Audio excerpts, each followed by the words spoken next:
Senhor Deus Todo-Poderoso, cura-me, muda-me, fortaleça-me no corpo e no espírito, que eu possa seguir seus passos pelos caminhos do bem e da paz, e que eu possa ser hoje melhor do que ontem. Meu irmão, minha irmã, seja muito bem-vindo a esse canal que é dedicado aos que acreditam que o amor de Deus é o guia espiritual da existência humana. Amor esse expresso de forma tão bela e poética no livro dos Salmos, cujo efeito, para quem o lê e interpreta, sempre nos leva à reflexão. Da mesma forma, é apaziguador e tranquilizador nos momentos difíceis, especialmente naqueles em que se busca por apoio. Os Salmos sempre nos trazem uma mensagem de otimismo e esperança. No vídeo de hoje eu faço um convite à reflexão sobre o Salmo número 3, que nos traz a seguinte mensagem: Senhor, muitos são os meus adversários, muitos se rebelam contra mim. São muitos os que dizem a meu respeito: Deus nunca o salvará. Mas tu, Senhor, és o escudo que me protege. És a minha glória e me fazes andar de cabeça erguida. Ao Senhor clamo em alta voz, e do seu santo monte ele me responde. Eu me deito e durmo, e torno a acordar, porque é o Senhor que me sustém. Não me assustam os milhares que me cercam. Levanta-te, Senhor, salva-me, Deus meu. Quebra o queixo de todos os meus inimigos, arrebenta os dentes dos ímpios. Do Senhor vem o livramento, a tua bênção está sobre o teu povo. O Salmo 3 fala sobre a confiança em Deus em meio à adversidade. Aparentemente, o Salmo foi escrito pelo rei Davi durante o tempo em que seu próprio filho, Absalão, se revoltou contra ele. Conforme os registros bíblicos, Absalão realmente ficou obstinado em tomar o trono de seu pai a qualquer custo, tornando-se um perigoso inimigo. Como resultado disso, Davi foi obrigado a fugir de Jerusalém para escapar da ira de seu filho. Juntamente com os membros da sua casa, Davi atravessou o Rio Jordão e acampou em Manaim. Também é possível que esse salmo tenha continuado a ser usado em Israel em contextos de batalha. Isso porque suas características descrevem claramente situações de perseguição em geral enfrentadas pelo rei e pela própria nação, das quais a revolta de Absalão foi apenas mais uma entre tantas. O Salmo 3 inicia com o salmista dizendo a Deus que os seus adversários eram muitos. Ele diz: são numerosos os que se levantam contra mim. O texto bíblico diz que veio um mensageiro a Davi e ele disse: todo o povo de Israel segue decididamente a Absalão. Isso significa que a oposição de Absalão foi tão forte e persuasiva que ele conseguiu arrebatar os corações dos israelitas a seu favor.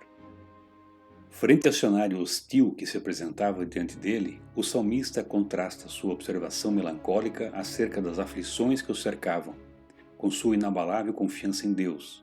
Se por um lado ele registra que na concepção de muitos Deus havia lhe abandonado, por outro lado ele declara firmemente: porém tu, Senhor, és meu escudo, és minha glória e o que exalta minha cabeça.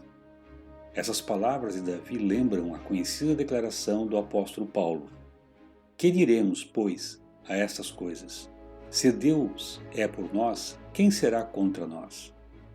Apesar de suas aflições, o salmista sabia que o Senhor escuta e responde à oração do crente. Alguém dizer que confia em Deus é uma coisa, viver como quem confia em Deus é outra.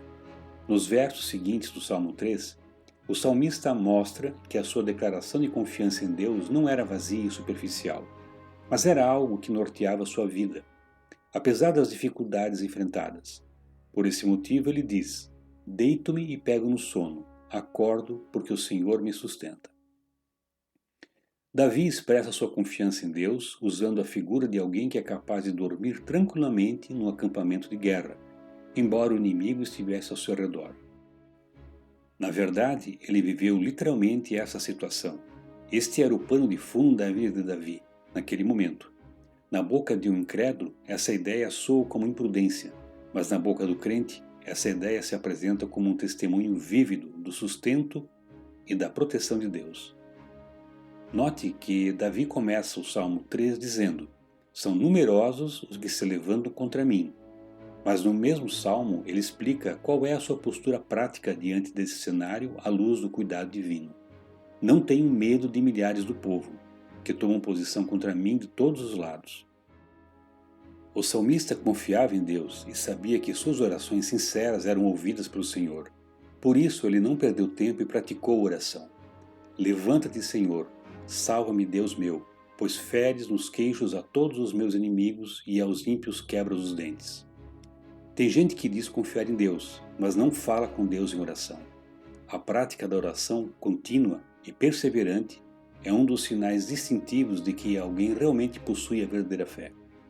Como alguém pode crer verdadeiramente em Deus e não buscar nele o seu socorro?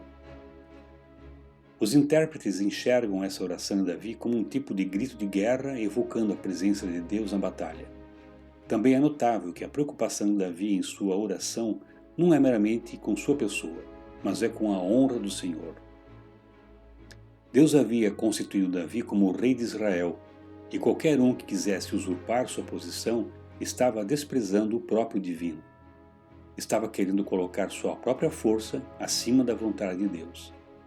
Por isso, Davi diz que seus adversários não são apenas meros desafetos seus, mas ímpios, isso é, inimigos de Deus.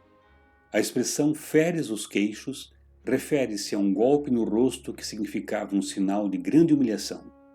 Já a expressão quebra os dentes significa que Davi comparava os ímpios a um bando de animais selvagens que precisavam ter seus dentes quebrados. A oração de Davi recorda também a oração de Moisés. Levanta-te, Senhor, e dissipados sejam os teus inimigos, e fujam diante de ti os que te odeiam. Davi termina o Salmo número 3 com uma declaração direta sobre a soberania de Deus. Do Senhor é a salvação, e sobre o teu povo a tua bênção. Davi sabia que a eficácia da sua oração não estava no poder de suas palavras, mas no poder do Deus que governa soberanamente todas as coisas, inclusive a libertação eterna. Meu irmão, minha irmã, termina aqui a interpretação do Salmo número 3. Eu agradeço pela sua companhia e desejo que essas palavras de louvor a Deus o acompanhem em sua trajetória terrena. Se gostou, deixe o seu like, compartilhe, inscreva-se no canal e comente, nem que seja só para dizer um olá. Isso é muito importante para o crescimento do canal. Saúde, paz, vida longa, abundância e muitas realizações para todos nós. E até o próximo vídeo.